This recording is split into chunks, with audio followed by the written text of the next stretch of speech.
Hello, ഞാൻ വരദരാജ മുതലാളിയുടെ വീട്ടിൽ നിന്നാണ് ഫോൺ ചെയ്യുന്നത്. അദ്ദേഹത്തിൻ്റെ മോള് ശിവാനി വിഷം കഴിച്ചു. എത്രയും പെട്ടെന്ന് ദേവി ഇത് നിങ്ങൾ ആംബുലൻസ് അയക്കൂ. സീരിയസ് ആണ്. ക്വിക്ക്. വിളിച്ചു പറഞ്ഞിട്ടുണ്ട്.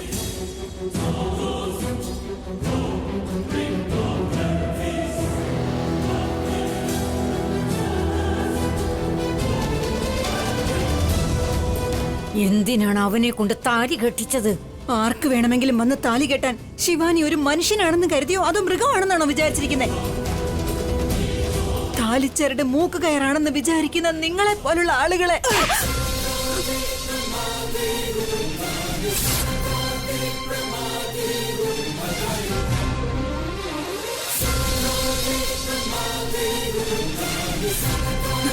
നിങ്ങൾ എന്നെ അടിച്ചാലോ അല്ലെങ്കിൽ കൊന്നാലോ സാരമില്ല. എന്റെ മകൾ ശിവാനിയുടെ കഴുത്തിൽ ഗൗതം താലി കെട്ടിക്കഴിഞ്ഞു. എന്റെ ചേട്ടന്റെ മകൻ തന്നെ എന്റെ മരുമകനായി. എനിക്കത് മതി.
ശിവാനി, ശിവാനി, ഡോക്ടർ!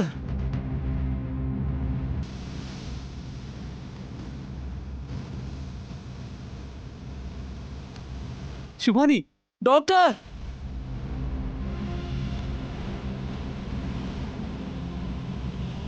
എന്താ പറ്റേ? ഡോക്ടർ പെട്ടെന്ന് നോക്ക്. ശിവാനി വിഷം കഴിച്ചിരിക്കുക. ഞാൻ നിങ്ങളുടെ കാല് പിടിച്ച് പറയാ ഡോക്ടർ, എന്റെ മോളെ എങ്ങനെയെങ്കിലും രക്ഷിക്ക്. അവളുടെ ജീവൻ എങ്ങനെയെങ്കിലും രക്ഷിക്ക്. ഉടനെ എമർജൻസി വാർഡിലേക്ക് കൊണ്ടുപോകും. ശിവാനി, അമ്മേ, അകത്തേക്ക് വരാൻ പാടില്ല. ഇവിടെ തന്നെ നിൽക്കണം. ശിവാനി,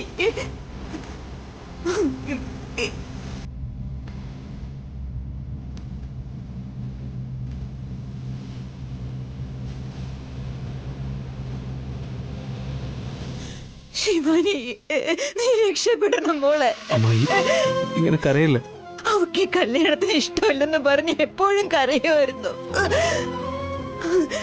പക്ഷെ നിന്റെ അമ്മാവിന്റെ വാക്ക് എതിർക്കാൻ കഴിയാതെ അവളിപ്പോ ഈ അവസ്ഥയിൽ വന്ന് കിടക്കുക. അവസാനം ഇവള് മരണക്കിടക്കയിലെത്തി.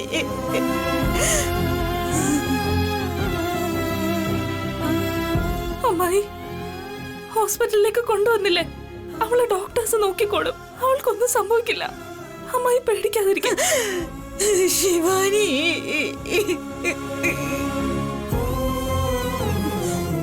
ശിവാനി, അമ്മായി ഇങ്ങനെ കരയില്ല. അമ്മായി തന്നെയല്ലേ പറഞ്ഞത് ഞാൻ ശിവാനിയുടെ കഴുത്തിൽ താലി കെട്ടിക്കഴിഞ്ഞ ആ താലി ശിവാനിയുടെ ആയുസിന് ഒരു കുഴപ്പവും വരുത്തില്ലെന്ന്. സത്യമാകണം ഗൗതം. ഇനിയും ഒരു 100 വർഷം അവള് സുമംഗലിയായി നന്നായി ജീവിക്കണം.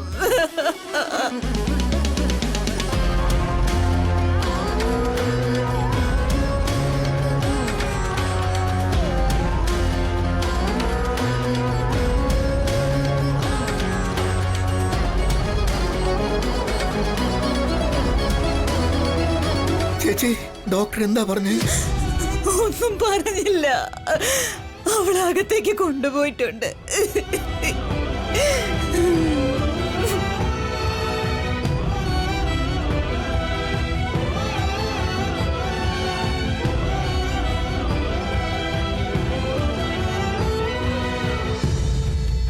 സർ, നിങ്ങളെ ഡോക്ടറെ വിളിക്കുന്നു.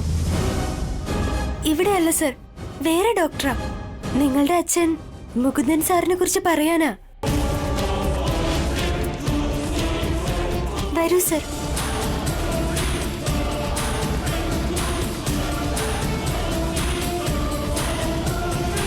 കൊച്ചുമുതലാളി, മുകുന്ദനെ കാണുന്നില്ലെന്നോ? ഹോസ്പിറ്റലിൽ നിന്ന് രക്ഷപ്പെട്ടു പോയെന്നാ തോന്നുന്നേ.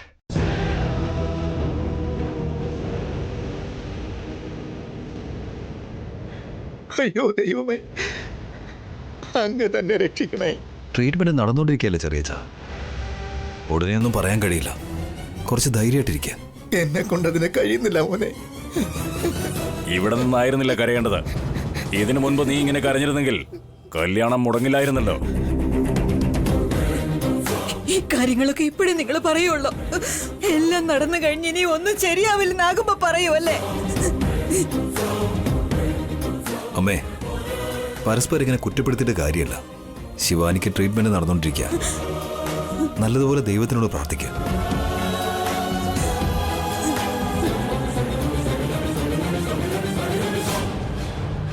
ഞാൻ ട്രീറ്റ്മെന്റിനുള്ള ബില്ല് സെറ്റിൽ ചെയ്തിട്ട് വരാമേ.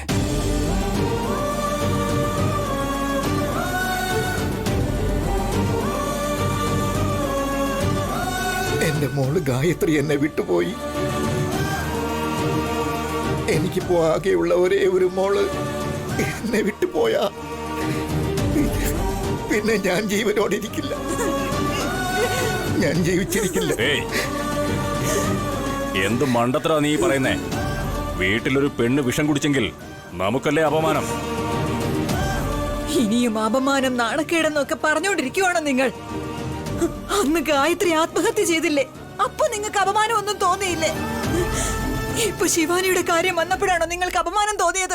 വന്നു നീ ഒരുപാട് സംസാരിക്കുന്നു ഗീതേ. നിന്റെ ചേട്ടന്റെ മകനെ മരുമകനാക്കിയത് കൊണ്ട് എല്ലാം തികഞ്ഞെന്ന് കരുതണ്ട. ഞാൻ അങ്ങനെയൊന്നും വിചാരിച്ചിട്ടില്ല. ശിവാനി എങ്ങനെയെങ്കിലും രക്ഷപ്പെടണമെന്ന് മാത്രമേ ആഗ്രഹിക്കുന്നുള്ളൂ.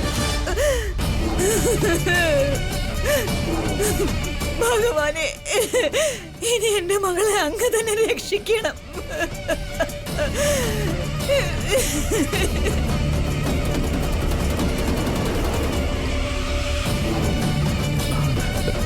ഡോക്ടർ വിളിച്ചെന്ന് പറഞ്ഞു. ഇന്ന് രാവിലെ നിങ്ങളുടെ അച്ഛൻ കോമയിൽ നിന്ന് എഴുന്നേറ്റിരുന്നു.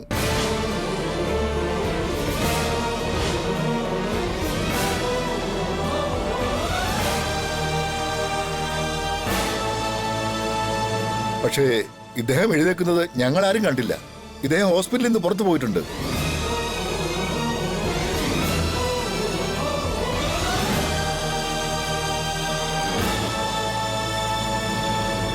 കുറച്ചു ദൂരമേ പോയിട്ടുള്ളൂ.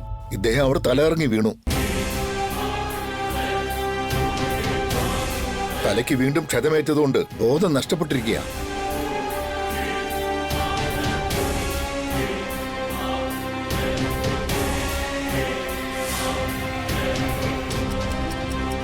മുകുന്ദൻ അമ്മാവനെ ഹോസ്പിറ്റലിൽ അഡ്മിറ്റ് ചെയ്ത നാട്ടുകാര് ആ റൗഡികൾ തലയ്ക്കടിക്കുന്നത് കാണാത്തത് എന്റെ ഭാഗ്യം. പുറത്തു പോയി എവിടെയോ വീണതാണെന്നാണ് ഗൗതം വിചാരിച്ചിരിക്കുന്നത്. അങ്ങനെ തന്നെ അവൻ വിശ്വസിക്കണം. വിശ്വസിച്ചേ മതിയാവും.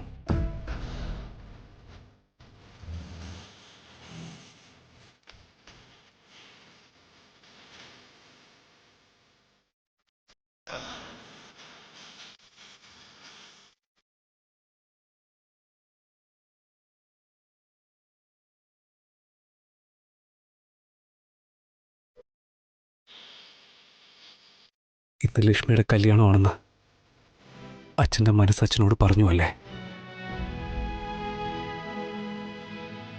ലക്ഷ്മി അവിടെ വന്ന് ഈ കൈ കൊണ്ട് അനുഗ്രഹിക്കണമെന്ന് അച്ഛൻ്റെ മനസ്സിന് പൂർണ്ണ ധൈര്യം കൊടുത്ത അച്ഛൻ പുറത്ത് വന്നതെന്ന് എനിക്ക് മനസ്സിലായി. പക്ഷേ അച്ഛനെ കൊണ്ട് അധികം ദൂരം നടക്കാൻ സാധിച്ചില്ല. അതുമല്ല, നമ്മൾ വിചാരിച്ചതുപോലെ ദേവനും ലക്ഷ്മിയുമായിട്ടുള്ള കല്യാണം നടന്നതുമില്ല. ചേച്ചിയുടെ കല്യാണം നടന്നില്ല, പക്ഷേ ഏട്ടന്റെ കല്യാണം നടന്നു. എന്നാൽ അത് കാണാൻ അച്ഛന് വരാൻ കഴിഞ്ഞില്ലല്ലോ. ഡോക്ടർ, എന്റെ അച്ഛന് ഇനി എപ്പോഴാണ് ഓർമ്മ തിരികെ കിട്ടുന്നത്? ട്രീറ്റ്മെന്റ് ഇദ്ദേഹം നന്നായി റെസ്പോണ്ട് ചെയ്യുന്നുണ്ട്. പക്ഷെ എക്സാക്റ്റ് ആയിട്ട് പറയാൻ കഴിയില്ല. 1-2 ദിവസത്തിനുള്ളിൽ ഈ ഒരു അവസ്ഥയിൽ നിന്ന് പുറത്തു വരാൻ കഴിയുമെന്ന് എനിക്ക് വിശ്വാസമുണ്ട്.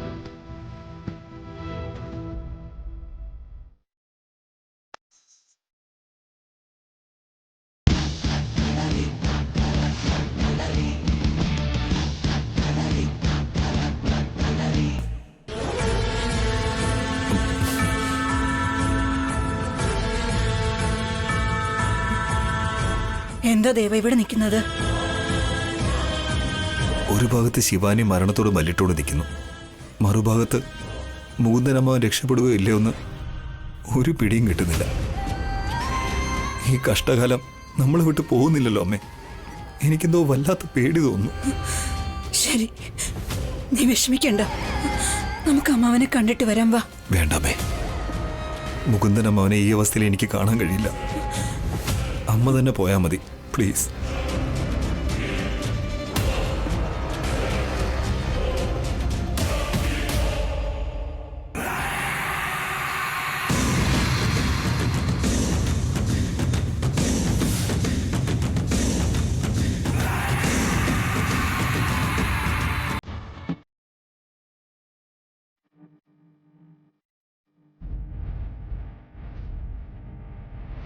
കണ്ടില്ലേ അമ്മായി അച്ഛന്റെ അവസ്ഥ എന്താന്ന്?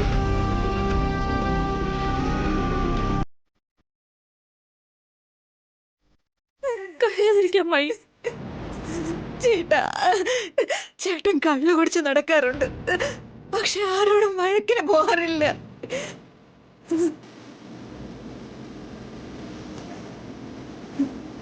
ചേട്ടൻ ആരോടും ഒരു വാക്ക് പോലും മോശമായി പറയാറില്ല. അങ്ങനെയുള്ളപ്പോ ചേട്ടനെ ശത്രുവായി കണ്ട് കുത്തിയ ആ മഹാപാപി ആരാ?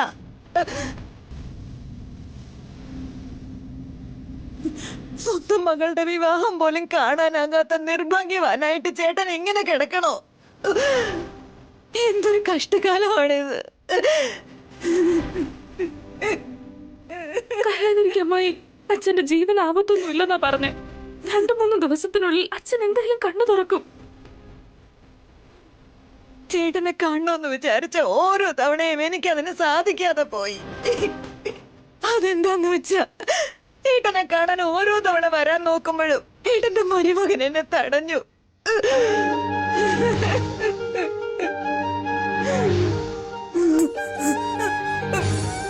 ഇപ്പൊ ശിവാനിയെ രക്ഷിക്കാൻ വേണ്ടി അവളെ ഞങ്ങൾ ഇങ്ങോട്ട് കൊണ്ടുവന്നിരിക്കുക. അവള് വഴിയാ എന്റെ ഏട്ടനെ കാണാനുള്ള അവസരം എനിക്ക് കിട്ടിയത്. എന്താ ഗൗതം ഇതൊക്കെ?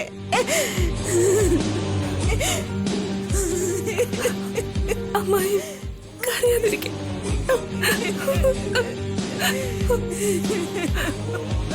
അമ്മായി കരയല്ലേ?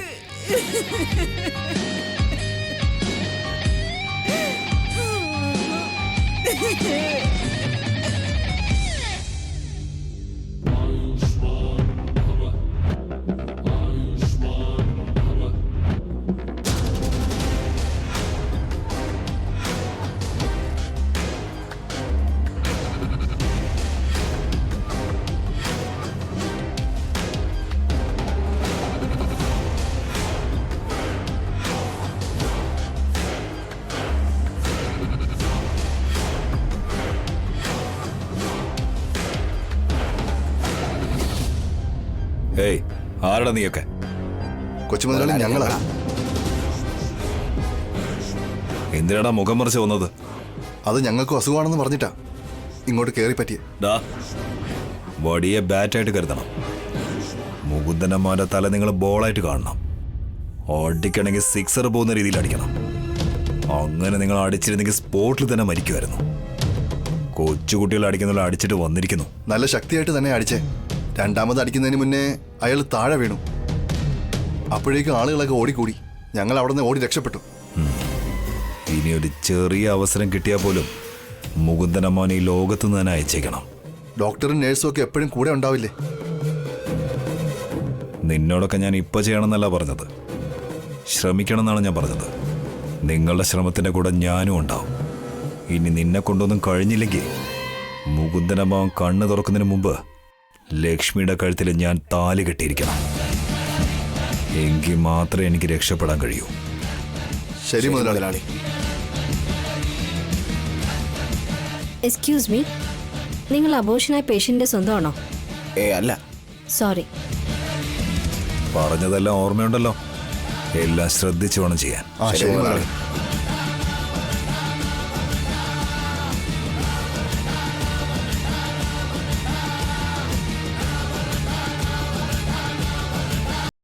മാഡം, നിങ്ങളുടെ മകൾക്ക് ബോധം വന്നിട്ടുണ്ട്. വേണമെങ്കിൽ പോയി കാണാം.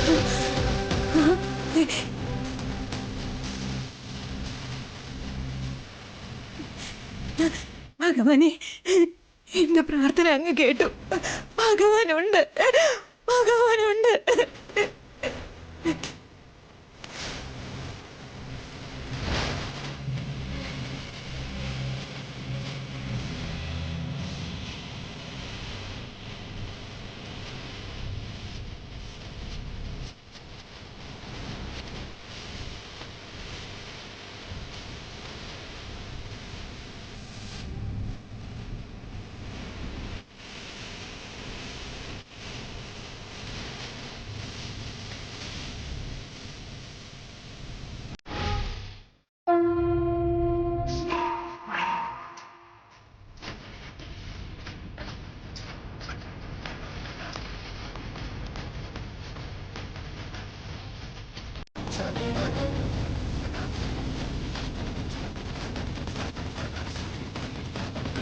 മോളെ ശിവാനി, ശിവാനി.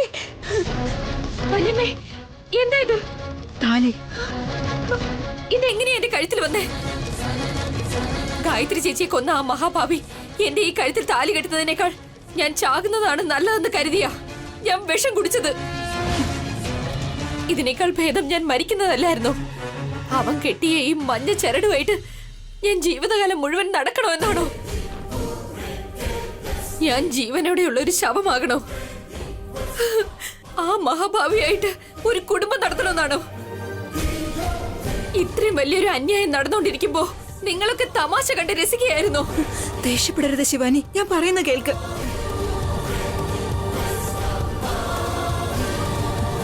ആ താലി കെട്ടിയത് പ്രദീപ് അല്ല മോളെ, ഗൗതമാണ്.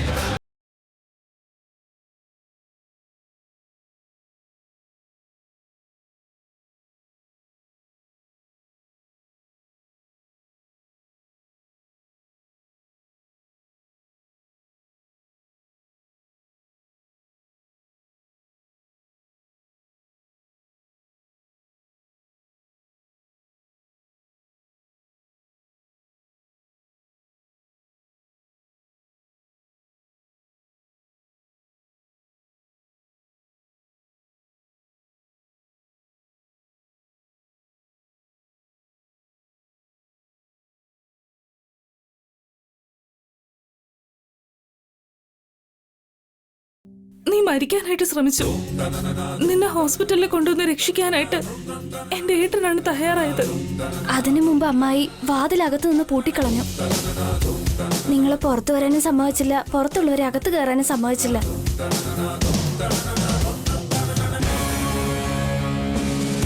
മരണക്കിടക്കയിൽ കിടന്ന ചേച്ചിയോട് ഒരല്പം പോലും മനുഷ്യത്വം കാണിക്കാതെ ചേച്ചിയുടെ ശവത്തെങ്കിലും താലി കെട്ടണോന്ന് പറഞ്ഞ് അവിടെ അമ്മാവൻ പ്രശ്നം ഉണ്ടാക്കുമായിരുന്നു.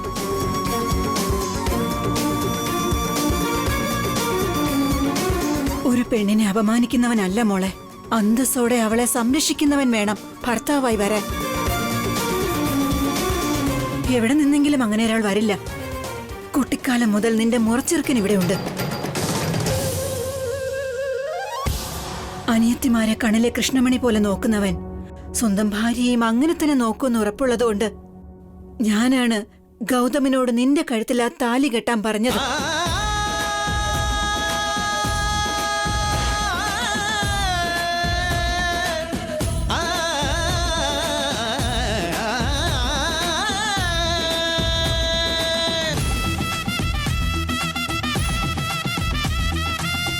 നിന്റെ സമ്മതമില്ലാതെ ഞാൻ നിന്റെ ഈ കഴുത്തിൽ താലി കെട്ടിയതിൽ നിനക്ക് ദേഷ്യമുണ്ടെന്ന് എനിക്കറിയാം. എന്നോട് ക്ഷമിക്കാം.